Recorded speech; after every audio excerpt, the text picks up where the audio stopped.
Hello YouTube, welcome back to another video. So today we are just going to be taking a look at one of the latest modelling commissions I have just undertaken.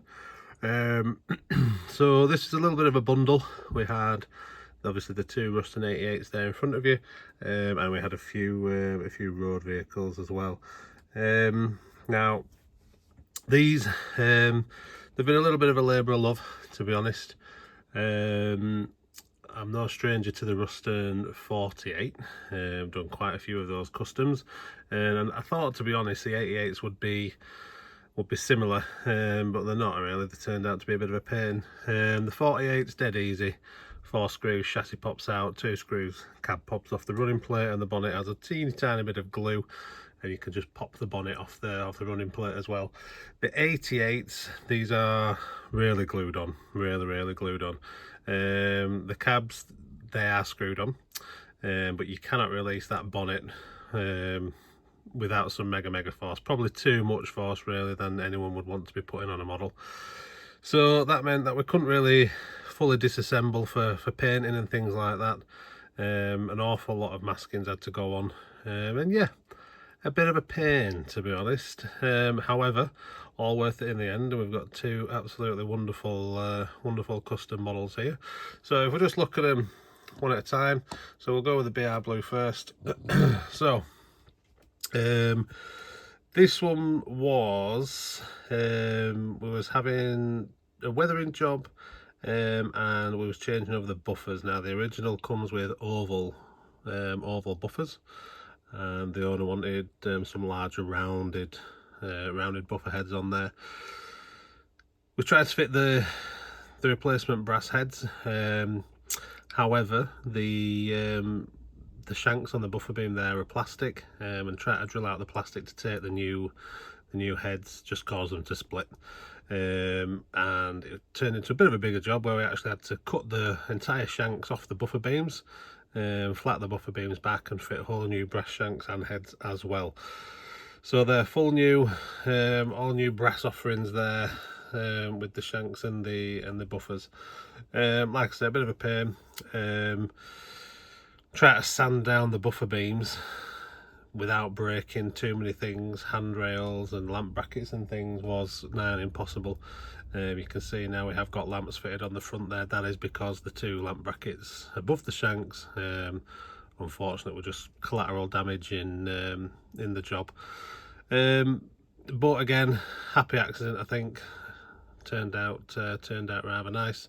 That obviously meant the whole buffer beams had to be resprayed, so some rail match worn in yellow was ordered, and yeah, we gave them a spray all around.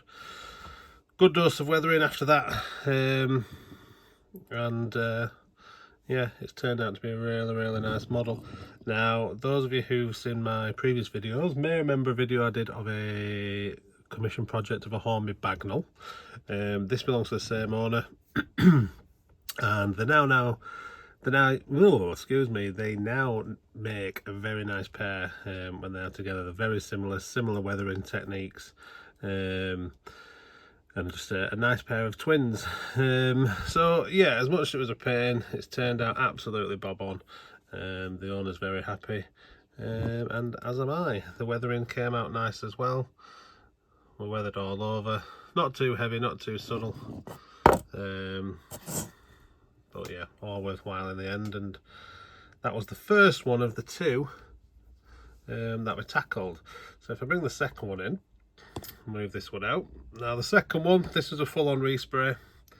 Now again, after doing the first one and realising the cab and the bonnets didn't particularly release and disassemble, I was really not looking forward to this one. I knew if we was keeping the whole body in place, that was a fair old masking job.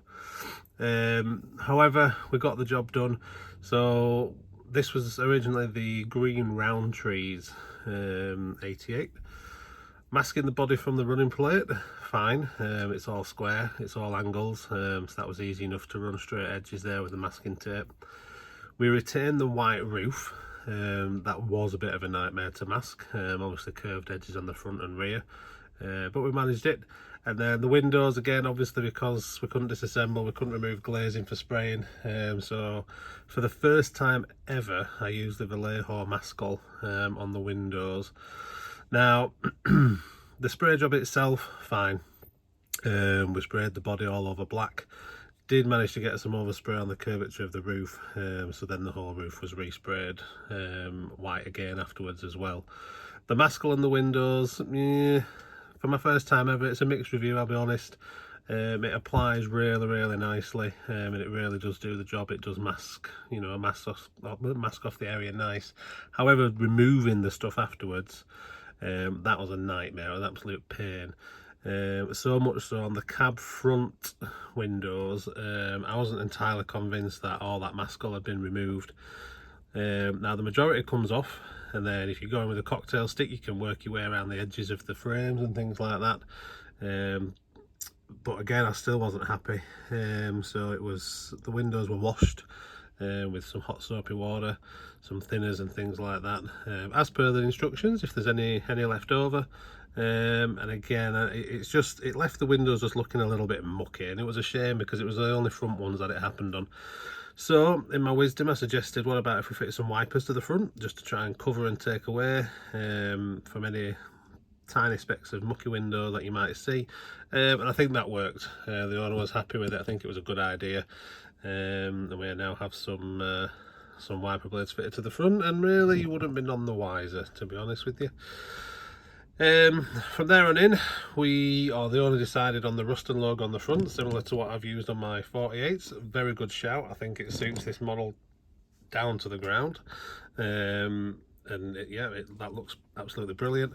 And then we're a little bit unsure on where we were going. It was all over black. I thought it looked quite nice in a plain black livery, but you know, the owner wanted something a little bit more, so we went for the white handrails, BR logo, and number 24. One little small overhead warning flash on the cab rear there, again just to give it something extra. And yeah, it came out absolutely spot on. No weathering on this one, it's too nice.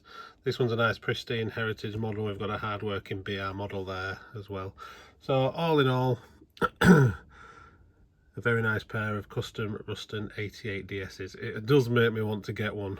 I mean, I have one already, but I would like one for a custom job now, especially just to put that Ruston logo on the front. So we'll see about that one. I haven't got the vehicles here to show you at the minute. There was an old Mark 1 Transit van, and then there was a bit of a strange abomination of a Rover P4 mashed with a Land Rover, but we'll leave that. The only other thing was this bus. This started out in a blue and white livery. Was it belonging to West Yorkshire, Bradford, something like that? So we resprayed maroon, added the blue striping, painted in the details, mudguards, grills, headlights. The other side looks a little bit better. We've got some nice silver detailing on there around the filler cap and cab steps.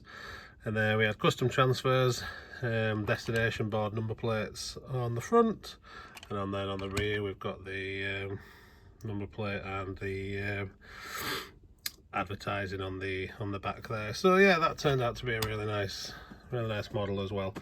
So there you go, just an insight into my latest modelling commission. If you're interested in a commission as well, so I do most of this advertising work and things like that on my Instagram page, or I did do until it got hacked and the new page is starting up.